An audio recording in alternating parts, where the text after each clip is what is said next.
Welcome back, guys. I'm KBM, and welcome back to a new idea that I thought I'd implement into this channel. Today, this week, I am going to give you my preview, my prediction for each of the matches that will take place in Game Week 14. So, let's not do too much, let's not talk too much, and let's get straight ahead anyway. So, the first game of Game Week 14 is Bournemouth versus Everton. Oof. Two teams that recently just lost. Bad losses as well, in my personal opinion. I think the last game Bournemouth played Sunderland away at the Stadium of Light. 2-0 up, cruising, playing really well, and then just completely capitulated. Don't know what happened. I feel like this season, Areola, I feel like at the start, he started quick. You could tell the team, even though they lost to Liverpool, you can tell there was something there. You could tell there was something there with the system. Winning most of the game was pretty much, apart from a Liverpool game, went on an unbeaten run for quite a while. But I just feel like recently there's just been an inconsistency now. I know it's just Bournemouth, we don't really speak too much about it, but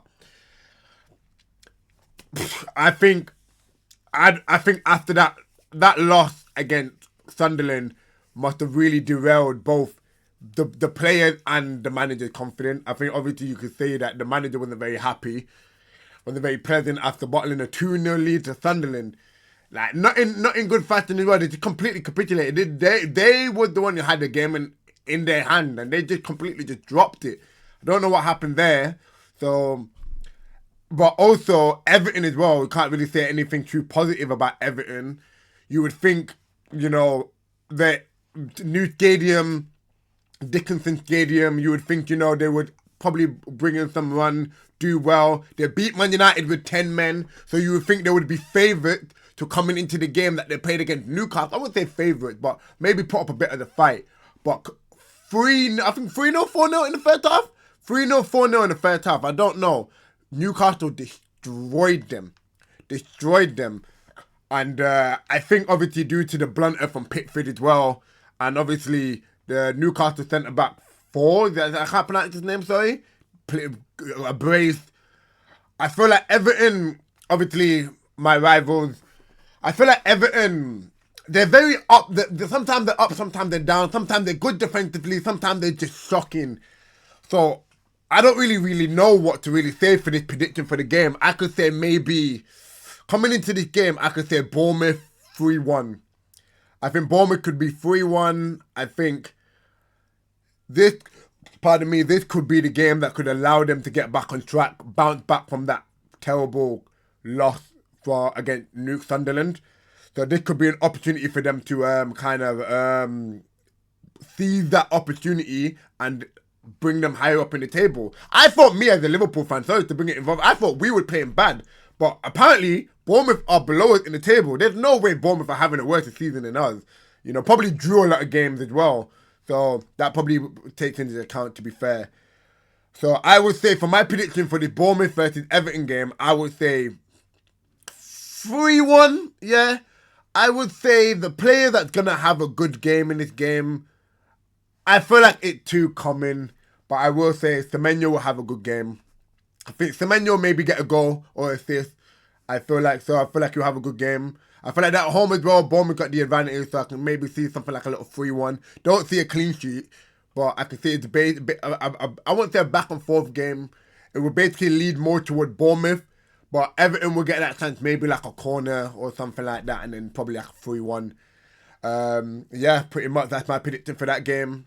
Fulham versus Man City. Now, this is a tough one, because Man City are playing away, so it's against Fulham at the Cottage. That is a difficult game to say. Man City this season, they're up and down. They are title challengers, but they're not the Man City of old. So they're up and down. I don't really know what to say for these type of games, because they lost to Bayer Leverkusen. They bottled a 2-0 lead to Leeds. Okay, I won't say technically bottle it because they won the game, but you can see that there's some weaknesses there. So I don't really know what to say. I would definitely say, though, there will be both teams scoring. but if the matter of fact is anyone other than Haaland gonna score the goals. I know Foden scored 2 goals last game, you know, and but it's just about it's keeping that consistency, you know. Fulham as well. I've not actually kept my eye on Fulham too much. I think their last game was against Tottenham. So they won 2-1. Can't lie, it's Tottenham. No offense to Tottenham fans, it's Tottenham.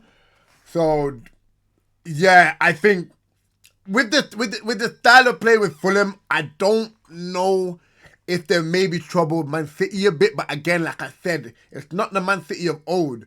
So we don't know. So my prediction for this game will probably be, I say 1-0. I say 1-0 Man City. 1-0 Man City, or no, I'm gonna stick with 1-0. I'm gonna say 1-0 Man City, and I think that will put them 2 points behind Arsenal, yet to play until tomorrow against Brentford. Hopefully Man City can see the opportunity to win this game, but Fulham's not really an easy game, but Arsenal don't really have an easy game either tomorrow. So, but we'll get to that in a second. So yeah, I'd say my prediction for this game will be 1-0. So hopefully City can take advantage of that, and yeah, 2 point clear behind behind Arsenal. Next game, the final game of the day, which is today, Newcastle versus Spurs. Spurs' performance this season, ever since they appointed Thomas Frank, at the start it was promising. They beat Man City.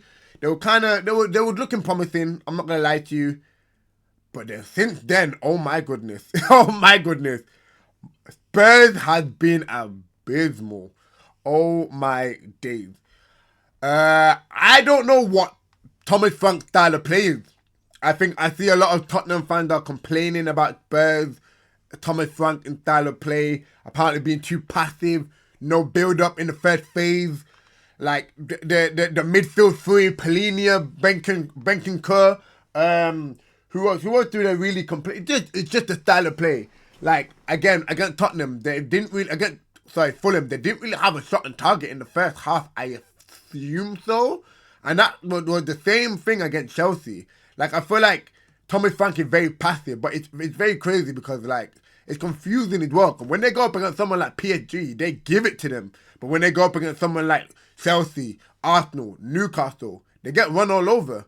I thought you'd maybe put up a bit of a fight and be more adventurous, but you know. But then we talk about Newcastle.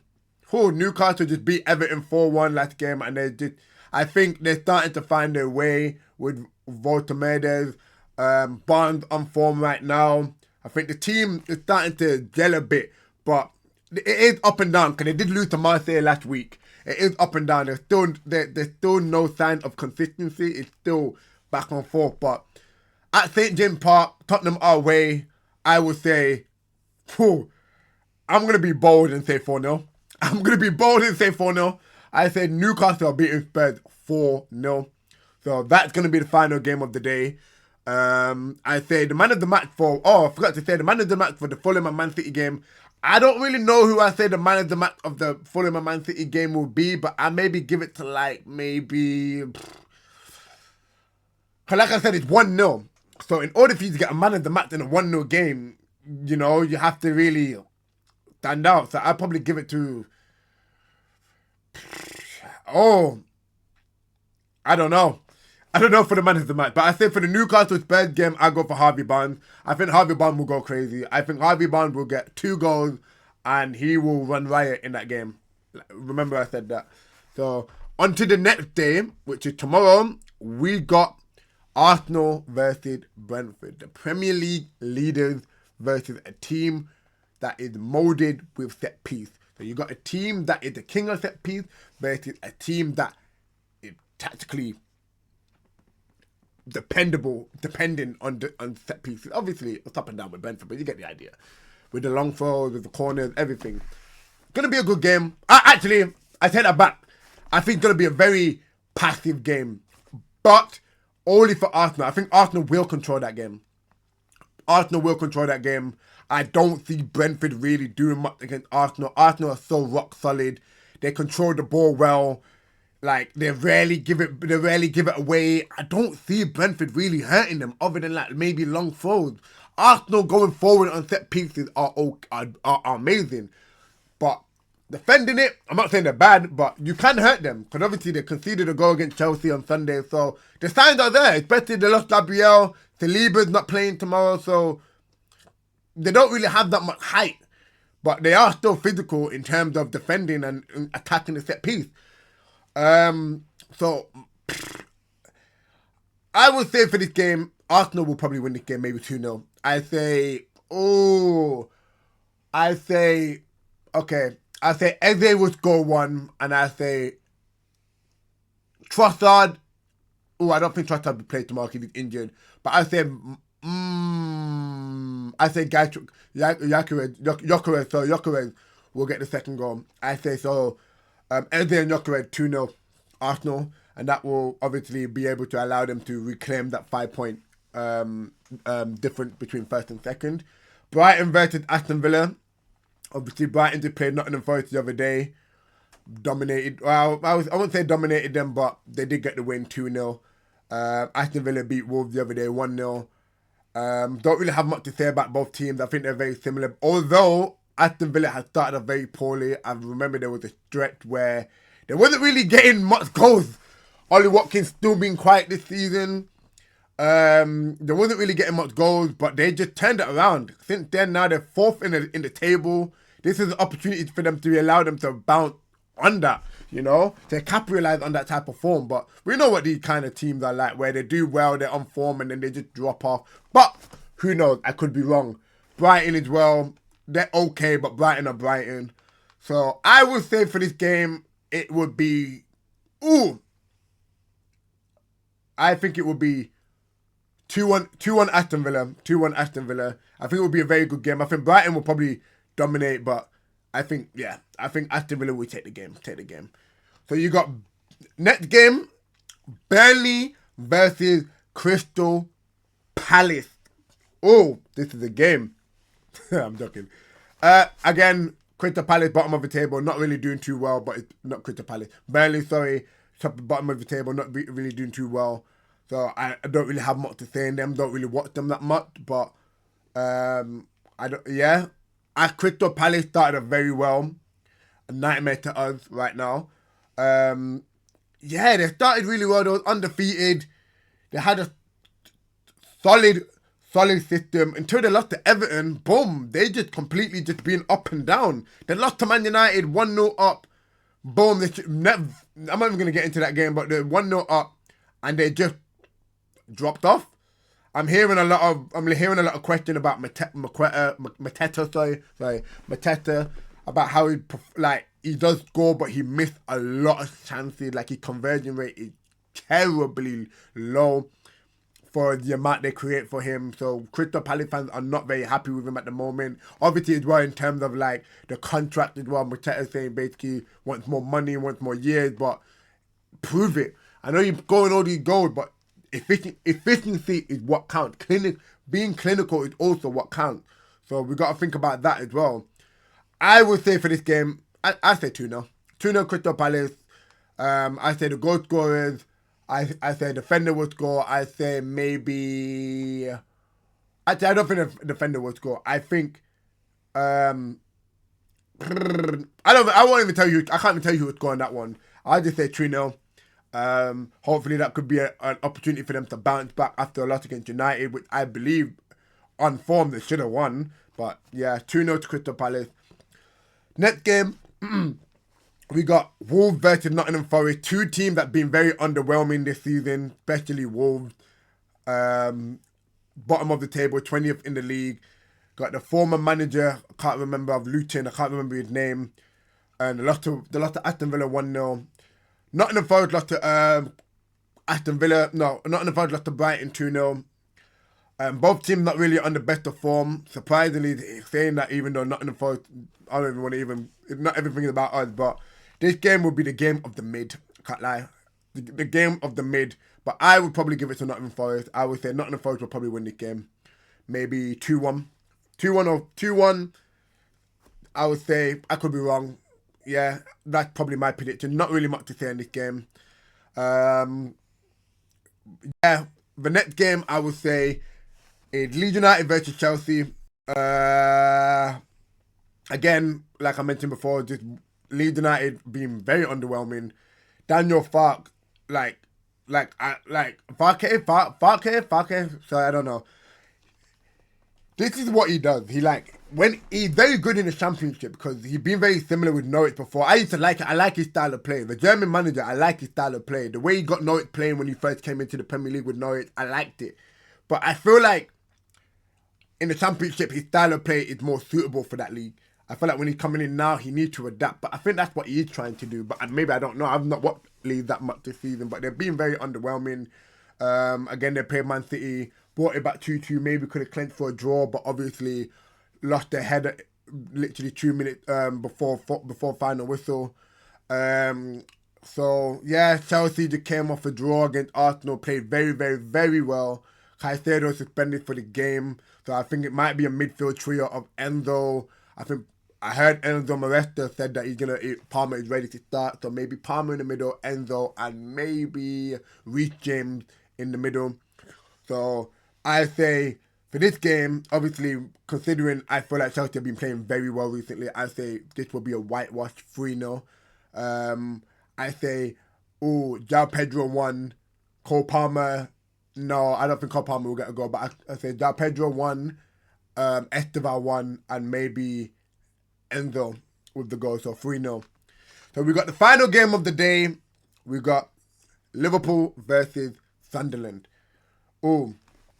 Sunderland physically are amazing. They're one of the teams that lead the most dual ones in the Premier League, and we struggled winning duels. We struggled with second balls, especially Sunderland as well. Set pieces, they're dominant. Ballard, what I've seen him do these last couple of games have been incredible. Saka leading the line, stepping up as captain. Brony, being exceptionally well, coming in from Ajax, going crazy, scoring goals against Arsenal, against Bournemouth, against Chelsea. Like, he's been crazy. He's been really, really, really well. I wouldn't be surprised if he scores against us tomorrow. Us came off a win against West Ham. Now, again, we're very inconsistent right now. We're trying to find our system. I mentioned before that, like, there were some positive signs against West Ham, but there was some negative. But hopefully we can neutralize those negatives. So hopefully it will be a game where we'll be able to control. But it won't be a case. Sunderland will be a difficult game. So I think Slot mentioned earlier today that he will change things around, obviously due to the fact that some of the players are not capable of playing multiple games in a week right now. I'm not very happy with that, but I'm all on the board of if it ain't broke, don't fix it, you know. But obviously he mentioned as well. Again, just because we beat West Ham doesn't mean Slot has gotten away with it. There's still humongous pressure on Slot. He had to win this game, and I feel like I do feel like he could. At Anfield as well, he can't go another game, 3 games in a row where we get punked by a team we should be beating, especially at our ground, because you can't be making Anfield, a ground like Anfield, a laughing stock. So my prediction for this game, I'm going to back my team, but to be fair, I'm going to be reasonable. I might say this could be a draw, maybe 2-2. I say we could go 1-0 up, 1-1, and then we could 2-1 up, and then I think they would score like a last minute goal. Don't know how, but they will. But I could be wrong. If I was a Liverpool fan, I would say 2-0. But I feel like, yeah. But we'll see for that. Hopefully, again, we can get some runs in and maybe challenge for the title. Sunderland as well, exceeding expectations. So, yeah, hopefully, I'm excited for that game tomorrow. But, yeah, Tuesday and Wednesday going to be a good game. A good days for games. And then you got the last game of the week, Manchester United versus West Ham. Manchester United just beating. Manchester United right now are on decent form. I know they lost to Man United. I know they lost to Everton 1-0 with 10 men. But I think with West Ham playing very poor. I think that's the team as well that's been very underwhelming. I think Man United as well, they're starting to mold together. I can kind of see what Ruben Amorim is doing, but he is still not happy with the left side of that team. But apparently lack of discipline and stuff like that. But I do think they'll come into the game. I think they'll win the game, but I don't think it will be easy for Man United. So I would say maybe 2-1 Man United. Maybe Zertsky probably get another goal again, proving Amorim wrong, saying that, no, don't leave me at the starting lineup. I'm here to prove my worth. And maybe the second goal, I'd probably go Mbremu. Maybe get a couple of goals, maybe get his form up before he leaves for AFCON for Cameroon. So yeah, I think that would be the game. I think, yeah, this week is a very, very important week. 2 games this week for a lot of teams. There's a lot of there's managers with pressure on their back. Teams hoping to be able to maintain a consistent run. Teams being able to maintain a certain gap in the league. There's a lot to work through this week. Hopefully some team can do what they need to do. And then, yeah, it's a very, very exciting week. I'm very, very, very, very excited for the games. And I think we might see some shocking results. My prediction might be wrong, but we'll see. We'll generally see. But like, yeah, pretty much. That's pretty much all for today, really. I think also after all of them are playing, I will be doing a review on each of the games. So I'll try watching many games as I can. I try watching many highlights as I can, and I try to give you my opinion and my view on how the team played going forward, and what also my opinion on them, on their future as the team going forward as well. So yeah, I'm gonna be brutally honest. But yeah, game week 14, important week for a lot of teams. Hopefully a team can capitalize on the opportunity to I'd favourite to win the game, get the 3 points, maybe even a draw. But yeah, that's it, guys. Thank you guys for your support. Thank you guys for coming along on the ride. Like I mentioned before, if you guys want to hop on the journey, if you guys want to be a part of the story, go in the comment, like, subscribe, be a part of the family, and I'll see you guys in a bit.